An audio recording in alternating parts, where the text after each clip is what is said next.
Welcome to another AVID Chat. David Harpo and Jack Arnold. Jack, good to see you today. Hey, Dave. If you're joining our chat today, we're going to talk about taking theory of something and actually put it into practice. And we're really going to do it in the context of AVID and us working with clients. A lot of times, Jack, people come to us and they have, a specific topic or a concrete maybe issue or concern, typically financially, something they're trying to solve, or they're uneasy about something, or maybe they're just, things are going great, but maybe there's a way to get it better. So, our True Wealth process focuses on the why and starting with people's values and really what's important at the core. And then we get to the end and we typically have some sort of action plan that will help them get to their ideal life, so to speak, and accomplish the things that we've uncovered through 5 or 6 meetings. Going from there into actually taking action is probably the most difficult step. Yeah, I would agree. I mean, I think this is a general, I don't want to say problem. It's kind of a general, just a status quo, whatever you want to call it. I think most of the time it's much easier to focus on, I say usually quantitative, qualitative, and you can say soft factors, hard factors. I like, meditating mind, thinking mind, these kinds of things, is we try to, especially I just think with the kind of proliferation of computers and data scientists, we try to make everything data focused and very quantitative. So even discussions about financial planning tend to boil down to quantitative factors. My investment returns, how much do I save? It's everything is very numbers focused and very quantitative focused, where, really those things, I wouldn't say those things are easy per se, but the great thing about numbers is, they don't talk back. They are what they are. The numbers don't have feelings, but people do. And people have preferences and values, and things that might seem kind of odd and irrational to me are very consistent and rational to somebody else because they just have different experiences and different values and things that they would like to accomplish. A great example is, we get this question all the time, is should I pay off my mortgage? If I just wrote it down on a piece of paper, usually it would be, well, if you can get a better return on your money and being invested, then you shouldn't pay off your mortgage, just keep your money invested. There's all kinds of kind of in and outs and nuance with that, but that's a math, quantitative based way to say it. Yeah. However, a lot of people would say, I just want to pay it off. It's a big milestone for me to not have any debt. I just don't want to have it. And that's, so if we ignored that and say, coldly just do what the numbers say best, people end up disconnected from what they're doing because it doesn't really speak to what their true values are and what their preferences are. So there's always give and take between those two things. Well, I think that's a great example too, is you could say, look at the math, numbers don't lie, don't pay off your mortgage, keep investing. And then you go through a period where the investments are horrible, which we haven't experienced that in quite some time. We had what I would call a short-term little setback. COVID was a big thing. The markets dropped for several months and have been rocket ship ever since. So we haven't seen some long, prolific decline in the economy where the stocks are down for 18 months, which is normal. So if you're in that situation and your let's call it investment portfolio is just going down and down and down, and you're anxious because you have this mortgage payment, it's very likely that you could jump ship on the investment plan and say, you know what, screw that. I'm just going to focus on paying down my mortgage, which psychologically would be good. But the point to what you're saying is, let's figure that out ahead of time so that we put a plan in place so that it's a win-win on both sides. Yes. It's like, just let's not ignore the person. The people that we're working with, that we're kind of partnering with to try to get somewhere, are people, and they have their own preferences and the things they're trying to accomplish, and those things naturally will change over time. Retirement isn't the only goal. There's lots of other things that people are trying to accomplish, and a lot of those things have financial ties to them. So how do you manage, we just want to make sure that we're including the qualitative human side of things just as much, if not more, than we're focusing on the quantitative, cold, hard numbers. I think we both believe that you'll be better off if you incorporate both of those things. Whether that's 50-50, 60-40, there is some blend between those two things.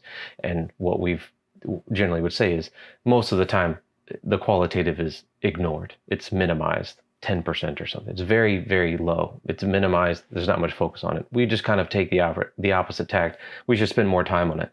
And we should do that first versus just jumping into investments and, which to your point, people normally would come to us with some kind of financial concern. I've got this money. I inherited some money. What do I do with it? I got a new job. I'm making twice as much as I was making before. Now what?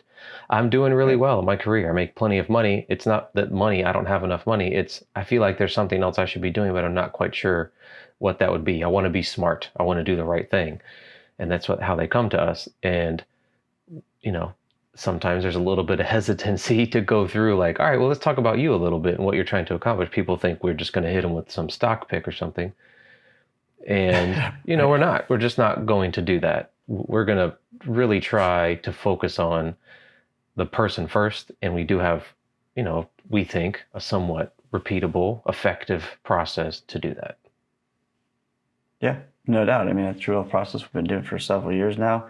It's definitely proven in our own practice, but also in our clients' lives that we're doing it or have gone through it, that it is impactful because they do take the time to go through and really think about what is most important, what concerns do I have, and how do all these facets of our life, not just money, family, community, inner growth, there's a list of them that we kind of go through. They all work together. So focusing on just the financials and ignoring the other ones would really be poor advice on our end, or maybe a worst case scenario would be you're going to have some sort of direction and plan that you're not committed to. You're not excited about because it's not driven by your values. So that's why we spend so much time early on before we even really get to investments. I mean, sometimes lately we've had conversations, people go through the process, and we don't get to their investments for 6, 8, 10 months down the road. Yeah, it can take a little while to get there, just because we're trying to make sure that it's more just like if you just jumped into something and just started doing something and you just went in some direction, you will end up somewhere. It may not be where you wanted to end up, but you'll end up doing something. And that's what will happen if you just say, well, let me just invest my money and I'll just start doing this. I don't want to pay too much attention to what I'm doing. The qualitative side of things. I don't want to think too much about that. I just want to do all quantitative numbers-based things. You will go somewhere. You will end up in a place, but you may think, well, how did I end up doing this? This is not really what I thought I was going to get out of this, because you just haven't spent a lot of time thinking about what am I even trying to accomplish. So that's kind of the idea. That's the theory part is we think that it's important. So we could talk a little bit about how to put that into practice, a little bit nuts and bolts, if you want to go through that a little bit. I think it's good. Once we have that foundation, if you will, of what really is most important, what you're trying to do, now we say, let's start to kind of take action. Let's take that first step. And I think where most of us hit a roadblock is we just are thinking of the end result. I want to lose 15 pounds. So I need to start working out. But then, 3 weeks into January, you're like, this sucks. I'm not seeing any results. Maybe I shouldn't be running. I should be going to the gym. And you're like, you know what? I don't have time for it. Whatever. I'm just a little overweight. Who cares? Yeah, I mean, you haven't really attached the outcome to any kind of value. You just decided on an outcome, a quantitative outcome, lose 15 pounds. All right, but tell me about 15 pounds and tell me what is the purpose of losing that? You want to get more healthy. All right, well, fine. That's great. But for what reason? Yeah, let's go a little bit deeper on the purpose as to why you want to do that, I think, is try to connect it. But as far as just, I mean, we can go how we would do it. I mean, I think some of this, we've talked so many times about how you can do this on your own if you don't want to work with a professional to help you through it.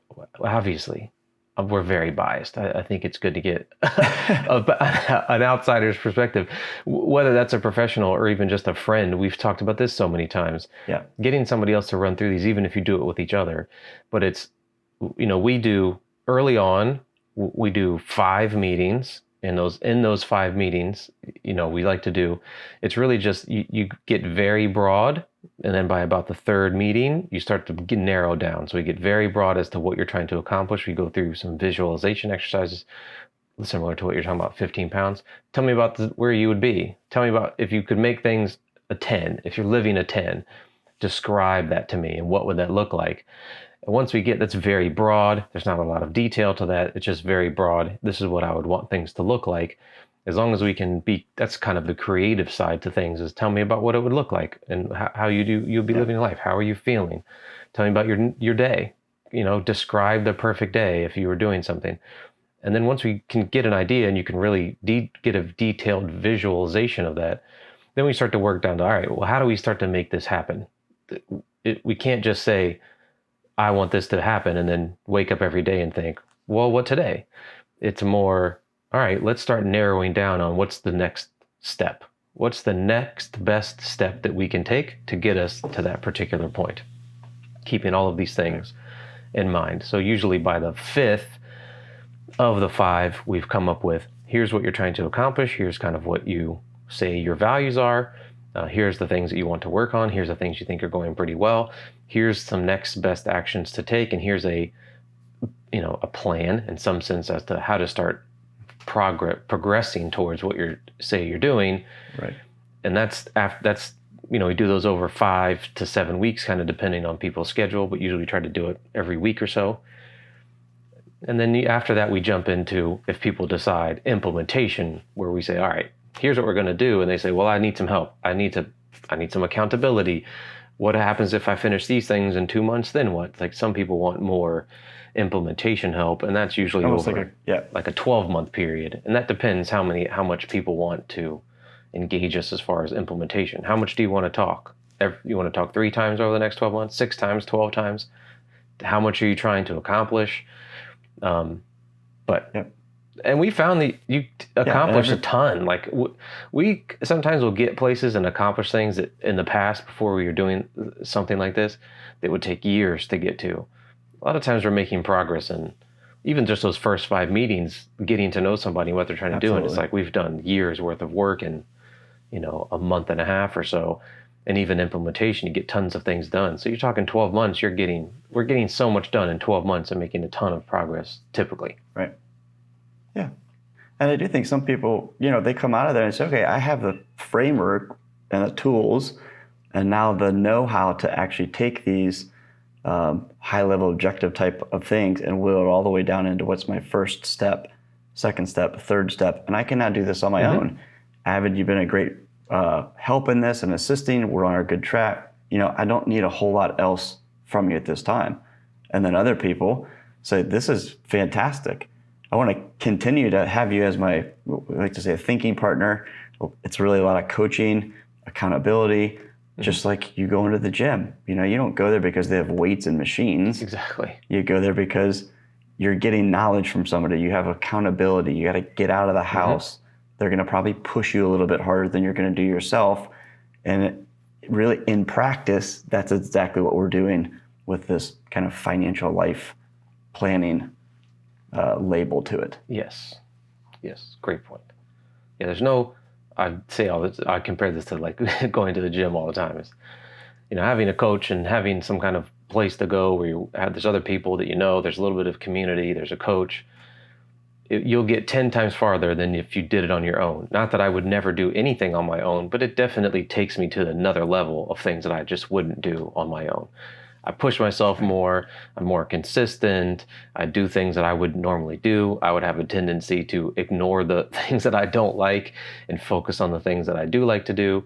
And even the things that I do like to do, I probably push myself, how much more? 50% more, 25% more in order to do that. So it's the same thing. It's not that you can't do anything on your own and you're helpless. It's you want to get to the next level and you need some help in doing that. And that's how we typically try to assist people. I think that's the best way to do it. Yeah, that's it. Spot on. AVID's planning process, the True Wealth process, does that. Elevates your money life to the next level in really 6 weeks. So if you have any more interest, go to our YouTube channel, like or comment on this video, go to our website, give us a buzz. We'd love to tell you more about it and jump in together. It's a good chat, Jack. That's it. We'll see.